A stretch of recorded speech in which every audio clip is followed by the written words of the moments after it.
નમસ્કાર વિદ્યાર્થી મિત્રો, આજે આપણે ધોરણ 12 ફિઝિક્સમાં પ્રકરણ નંબર 11 જે ચાલી રહ્યું છે એના ઉદાહરણ નંબર 11.4 થી શરૂઆત કરવાના છીએ. ઉદાહરણ નંબર 11.4 છે 5.4 ગુણ્યા 10⁶ મીટર પર સેકન્ડની ઝડપથી ગતિ કરતો ઇલેક્ટ્રોન. નંબર એ આપ્યો છે 5.4 ગુણ્યા 10⁶ મીટર પર સેકન્ડથી ગતિ કરતો ઇલેક્ટ્રોન. આટલી ઝડપ ઇલેક્ટ્રોનની છે એટલે VE બરાબર લખી નાખ્યા આપણે. બરાબર, ગતિ કરતો ઇલેક્ટ્રોન. અને નંબર બી આપેલા છે 30 મીટર પર સેકન્ડની ઝડપથી ગતિ કરતો બોલ. બરાબર, બોલનું દળ આપ્યું છે MB = 150 ગ્રામ. ગ્રામને કિલોગ્રામમાં ફેરવીએ એટલે 0.10⁻³ ઘાત એટલે 0.150 kg થઈ જશે ભાઈ. બરાબર, આ કિલોગ્રામ. પછી શું કીધું છે તો સંકળાયેલ છે તો ડી બ્રોગલી તરંગ લંબાઈ કેટલી હશે. ઇલેક્ટ્રોનનું દળ આપણે જાણીએ છીએ એટલે આપેલું નથી. 9.1 ગુણ્યા 10⁻31 ઘાત મીટર ઓલા કિલોગ્રામ. આ શું છે દળ આપ્યું છે 31 ઘાત કિલોગ્રામ. તો ડી બ્રોગલી તરંગ લંબાઈ સિમ્પલ ભાઈ, બંને માટે ડી બ્રોગલી તરંગ લંબાઈ આપણે ઇલેક્ટ્રોન માટે શોધીએ તો H/MeVe. H ની કિંમત 6.63 ગુણ્યા 10⁻34 ઘાત. ઇલેક્ટ્રોનનું દળ 9.1 ગુણ્યા 10⁻31 ઘાત અને વેગ છે 5.4 ગુણ્યા 10⁶ ઘાત. આનું સાદુરૂપ આપતા તમને ઇલેક્ટ્રોનની તરંગ લંબાઈ મળશે 0.135 ગુણ્યા 10⁻9 ઘાત મીટર મળશે, જેને તમે 135 નેનોમીટર કહી શકો. આ લેમ્બડા તરંગ લંબાઈ મળે છે. લેમ્બડા E કોની મળે છે ભાઈ? ઇલેક્ટ્રોનની તરંગ લંબાઈ મળે છે. પરંતુ આપણે બોલની તરંગ લંબાઈ પૂછે ડી બ્રોગલી, એની સાથે સરખાવવાની છે. લેમ્બડા બી બરાબર H અપોન બોલનું દળ MB અને VB, બોલનો વેગ H/mv. ડી બ્રોગલી તરંગ લંબાઈનું સૂત્ર છે H ની કિંમત 6.63 ગુણ્યા 10⁻34 ઘાત. બોલનું દળ કેટલું છે કિલોગ્રામમાં લખવાનું છે અહીંયા 0.150 ગુણ્યા V આપેલા છે 30. બરાબર, આનું સાદુરૂપ આપતા તમને બોલની જે છે એ તરંગ લંબાઈ મળશે 1. લેમ્બડા b =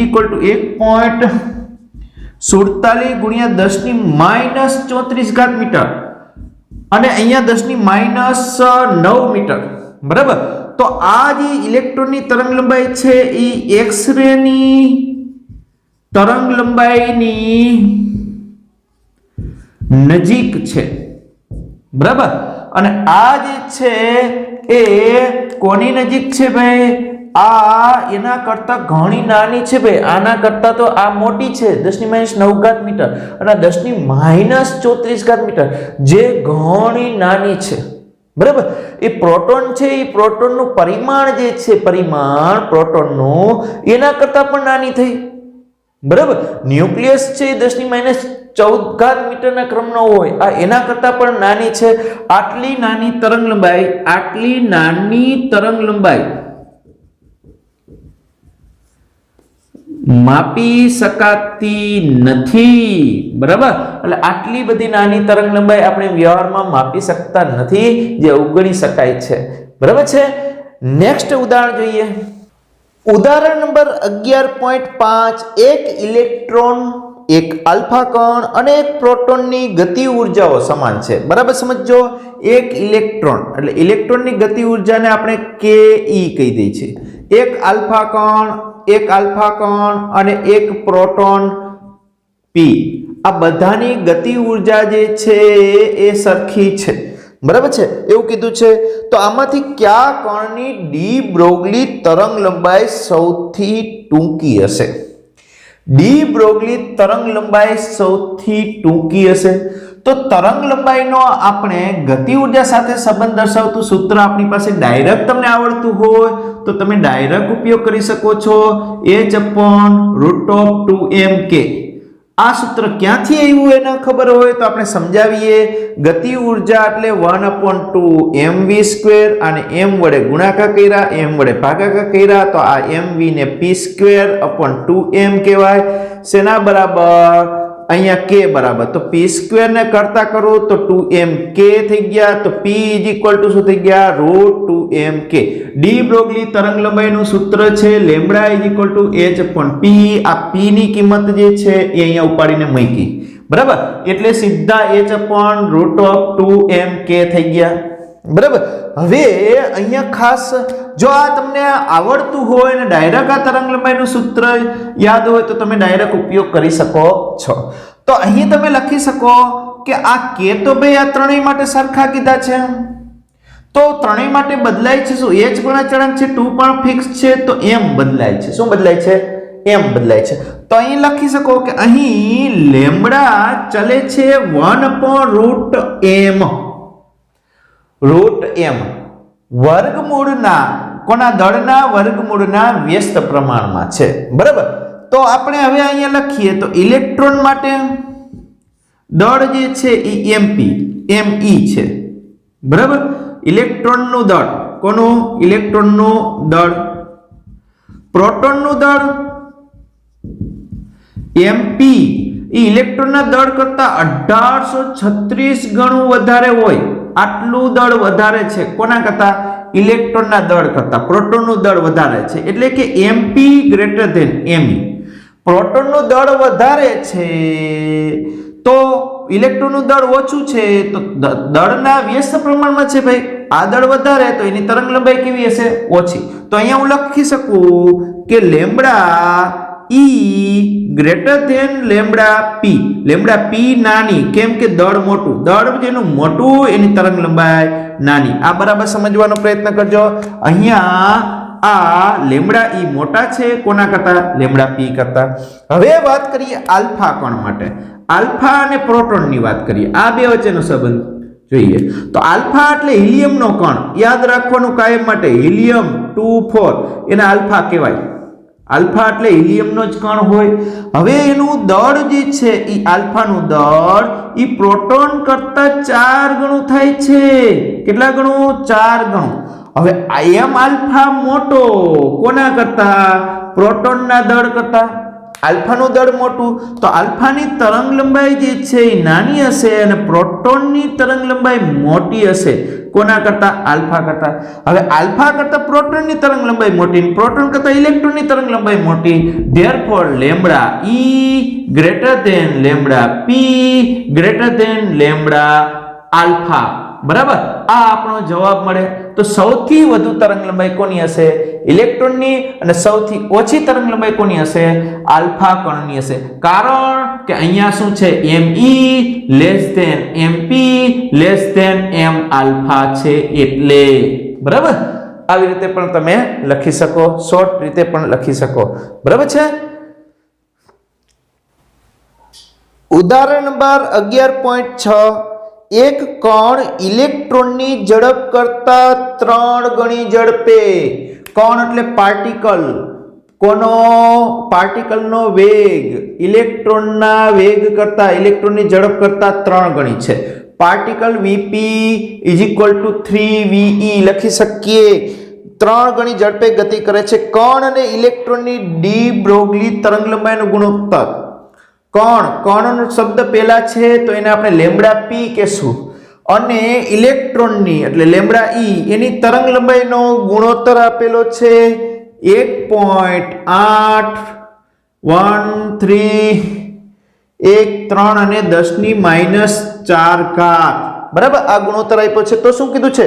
કણનું દ્રવ્યમાન mp પ્રશ્નાર્થ ચિહ્ન શોધવાનું છે અને તે કયો કણ હશે? દળ ઉપરથી અંદાજ લગાવવાનો છે બરાબર છે. ઇલેક્ટ્રોનનું દળ તો આપણે જાણીએ છીએ 9.1 × 10⁻31 kg બરાબર. તો આપણે સિમ્પલ ભાઈ આ તરંગ લંબાઈનો ગુણોત્તર આપ્યો છે તો આપણે અહીંયાથી જ શરૂઆત કરી દઈએ. Lambda p / lambda E. De Broglie તરંગ લંબાઈનું સૂત્ર છે લેમ્બડા p એટલે h/mp/vp છેદમાં લેમ્બડા E એટલે h છેદનો છેદ અંશમાં me/ve. h cancel. અહીંયા h શું થયા? કેન્સલ. તો વધે છે શું ME VE છેદમાં MP VP. હવે ME VP ની કિંમત છે 3V, તો ME VE છેદમાં MP VP ની જગ્યાએ મૂકું 3V, તો VV કેન્સલ થઈ ગયા.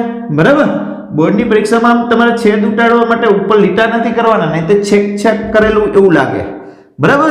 તો અહીંયા આપણે MP શોધવાના છે. આ કિંમત તો આપણી પાસે આવેલી એવી છે, આપણી પાસે કેટલી 1.813 ગુણ્યા 10 ની -4 બરાબર આટલી છે. અહીંયા વધે છે શું ME છેદમાં 3MP વૈતા.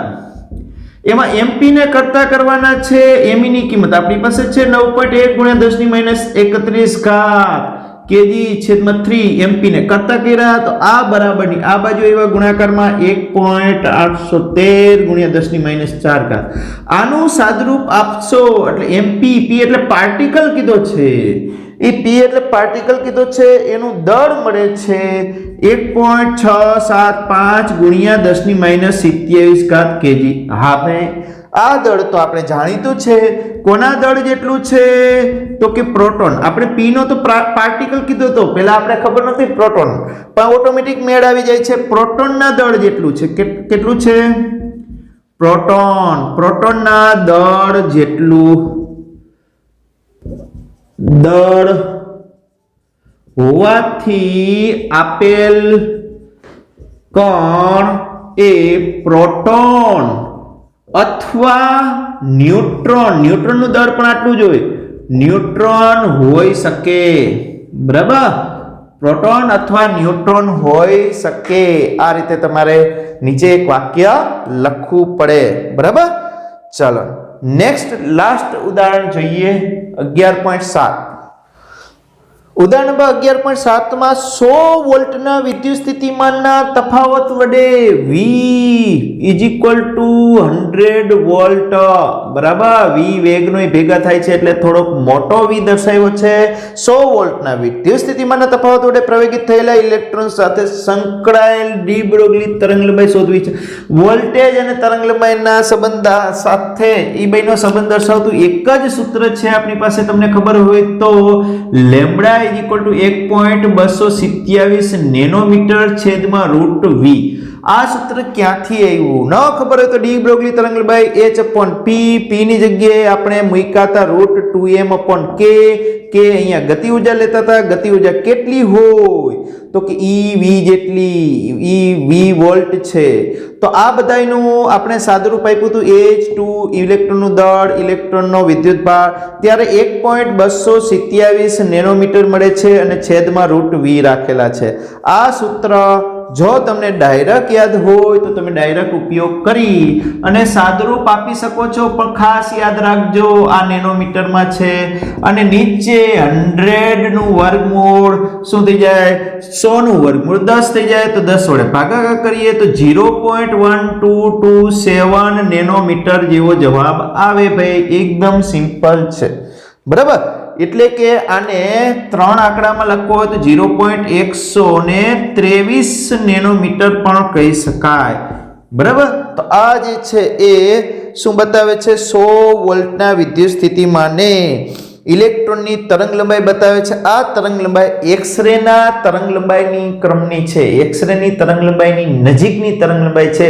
આના ઉપરથી તો આપણે સાબિતી મેળવી છે કે દ્રવ્ય પણ તરંગ સ્વરૂપ ધરાવી શકે. દ્રવ્ય ને કણ સ્વરૂપ તો છે જ, સાથે સાથે એ એક્સ-રે ની તરંગલંબાઈની નજીકની તરંગલંબાઈ મળતી હોવાથી આપણને સાબિતી મળે છે કે દ્રવ્ય પણ તરંગ સ્વરૂપ ધરાવતો હોવો જોઈએ. ક્લિયર થઈ ગયો? તો અહીંયા આપણે સરસ મજાના ઉદાહરણોની ચર્ચા કરેલી છે. હવે સ્વાધ્યાયના ઉદાહરણો પણ આવા જ છે ભાઈ. સ્વાધ્યાયના જે દાખલાઓ છે એ બધા આવા જ છે. બરાબર. એટલે આપણે બોર્ડ ઉપર નહીં પરંતુ સ્ક્રીન ઉપર ફટાફટ ઝડપથી સમજાવવાનો પ્રયત્ન કરીશું, કેમ કે નાના સૂત્રથી થઈ જાય એવા છે અને એકદમ ઝડપથી થાય એવા છે. એટલે આપણી પાસે સમય ઘણો બધો ઓછો હોય છે, એટલે તમે ઝડપથી સમજી શકો એ માટે ડાયરેક્ટ સ્ક્રીન ઉપર એ પછીના સ્વાધ્યાયના દાખલાઓ સમજાવશું. આજે આટલું રાખીએ. થેન્ક યુ વિદ્યાર્થી મિત્રો.